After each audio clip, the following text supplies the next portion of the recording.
खराब समय में सही लोगों का साथ, एक सच्चा अनुभव।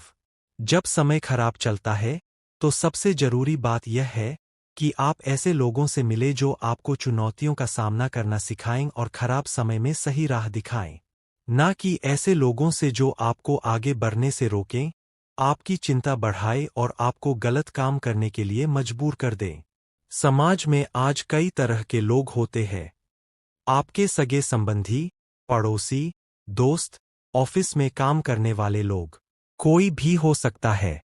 लेकिन दोस्तों, याद रखिए, अगर आपको खराब समय से बाहर निकलना है, तो ऐसे लोगों से मिलिए जो आपको सही दिशा दिखाएं, आपकी हिम्मत और हौसला बढ़ाए, आपके साथ खड़े रहें। यही सच्चे दोस्त होते हैं। यही सच्चे पड़ोसी, सच्चे रिश्तेदार और सच्चे ऑफिस के लोग होते हैं। आज मैं आपसे सिर्फ बात नहीं कर रहा, यह मेरा खुद का एक सच्चा अनुभव है। हम दो भाई हैं और हमारी एक बहन है। पिछले 5 साल से मैंने अपनी माताजी को अपने साथ रखा है। कुछ समय से उनकी तबीयत ठीक नहीं है। उम्र के कारण उनके घुटनों में दर्द है, वह चल फिर नहीं सकती।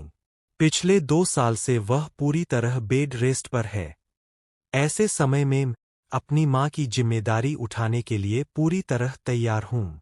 ऐसा नहीं है कि मेरे बड़े भाई जिम्मेदारी लेने से डरते हैं।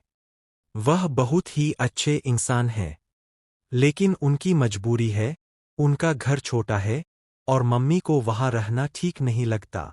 उन्होंने कई बार मम्मी से कहा, आप मेरे घर आ जाओ, अगर अच्छा लगे तो रहना, नहीं तो वापस आ जाना। वह दिल से बहुत अच्छे और दिलदार इंसान हैं। मेरे मन में उनके खिलाफ कभी कोई खराब विचार नहीं आया। लेकिन जब मैंने यह सारी बातें अपने कुछ दोस्तों और पड़ोसियों से शेयर की, तो उन्होंने मुझे गलत सीख देना शुरू किया। वे कहने लगे, माँ को रखना सिर्फ तुम्हारी जिम्मेदारी नहीं है। कुछ दिन तुम रखो, कुछ दिन बड़े भाई रखें। धीरे धीरे उन्होंने मेरे बड़े भाई के खिलाफ मुझे भड़काना शुरू कर दिया। इन सब बातों को सुनकर मेरा मन विचलित हो गया। मेरे मन में भी अपने बड़े भाई के खिलाफ भेदभाव आने लगा, जिसका असर यह हुआ कि मैं माँ की देखभाल पहले जैसी भावना से नहीं कर पा रहा था। मेरे मन की खुशी कम हो गई थी। माँ की तबीयत और बिगड़ने लगी। जब भी मैं उनकी सेवा करने जाता, पहले जैसी खुशी नहीं रहती थी। मैं उनके दुख और पीड़ा को सही से समझ नहीं पाता था। फिर एक दिन मैं अपने एक अच्छे मित्र के पास गया, जिन्हें मेडिटेशन और रेकी की अच्छी जानकारी है। मैंने उन्हें अपनी पूरी कहानी सुनाई, माँ की तबीयत के बारे में, बड़े भाई के बारे में और अपने मन की उलझन के बारे में। वह मुझसे उम्र में काफी बड़े और बहुत ज्ञानी व्यक्ति है। उन्होंने भी अपने जीवन में ऐसी ही परिस्थिति झेली थी। उनकी माँ भी एक समय पर इसी स्थिति में थीं। उन्होंने बिना किसी संकोच और पूरे समर्पण के अपनी माँ की सेवा की थी। उन्होंने मुझे जो समझाया, वह सुनकर मेरे होश उड़ गए। उन्होंने कहा, परेश, अगर माँ की जिम्मेदारी तुम्हारे हिस्से में आई है, तो इसका मतलब है कि पिछले जन्म में कुछ अधूरा रह गया होगा। तुम बहुत खुशनसीब हो कि तुम्हें माँ की सेवा करने का मौका मिला है। यह दुख की बात नहीं है। अगर तुम दिल से और खुशी से माँ की सेवा करोगे, तो जीवन में कभी दुखी नहीं रहोगे। अगर यह तुम्हारे भाग्य में लिखा है, तो इसे तुम्हें पूरा करना ही होगा।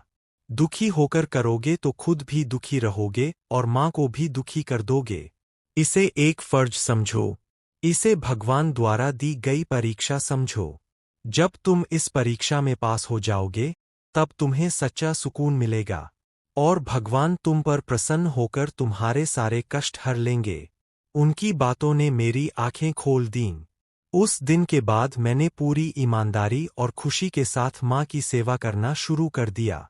मैं माँ के साथ मजाक मस्ती करने लगा।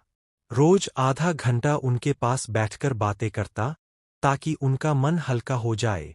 उनकी दवाई, अस्पताल, सब कुछ मैं खुश होकर करने लगा। धीरे धीरे माँ बेहतर महसूस करने लगीं। आज वह पहले से ज्यादा खुश है। और आश्चर्य की बात, मेरी कई परेशानियां भी धीरे धीरे खत्म हो गईं। इसलिए दोस्तों, कभी भी ऐसे लोगों से मत मिलिए जो आपको भड़काए, भाई भाई में लड़ाई करवाएं और माँ की सेवा को बोझ समझाएं। आप पूछेंगे, ऐसे लोगों को पहचाने कैसे? बहुत आसान है। ऐसे लोग कभी किसी का अच्छा नहीं सोचते, दूसरों की तरक्की से जलते हैं, हर समय बुराई करते हैं, लड़ाई झगड़ा करवाते हैं, निंदा और शिकायत करते रहते हैं। ऐसे लोगों के घर में कदम रखते ही एक नकारात्मक ऊर्जा महसूस होती है। और यही कारण है कि सब कुछ होते हुए भी वे हमेशा दुखी रहते हैं। मैं अपने उस मित्र का शुक्रगुजार हूं जिन्होंने मुझे सही राह दिखाई। आज मैं खुद को खुशनसीब मानता हूं कि भगवान ने मुझे माँ की सेवा का अवसर दिया। मैं यह कार्य पूरी ईमानदारी और खुशी के साथ कर रहा हूं। दोस्तों, सही समय पर सही व्यक्ति मिल जाए तो जीवन की दिशा बदल जाती है। बस फिर मिलेंगे एक और सच्ची कहानी के साथ। Motivation with Paresh. धन्यवाद।